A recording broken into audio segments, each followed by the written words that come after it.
এই ছোট্ট বাচ্চাটি স্কুল যাওয়ার বয়সে চা দোকানে কাজ করত।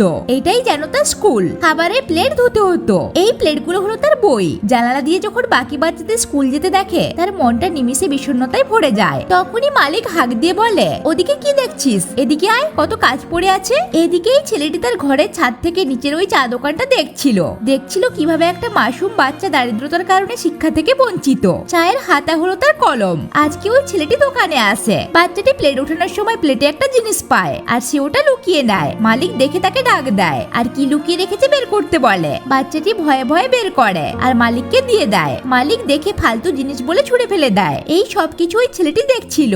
সে এসে ওটা কুড়িয়ে দেখে এটা তো অক্ষরের একটা পাতা। ছেলেটি মাসুম বাচ্চাটিকে দেখে ভাবুক হয়ে পড়ে আর কাছে এসে জিজ্ঞেস করে, তুমি কি স্কুলে যেতে চাও? বাচ্চাটি খুশি ভরা চেহারায় হ্যাঁ বলে। আর শুরু হয় এক নতুন জীবনের অধ্যায়, যেখানে চায়ের হাতা কলম নয়, হাতে থাকবে সত্যিকারের কলম, যা দিয়ে এক নতুন জীবনই লেখা হবে।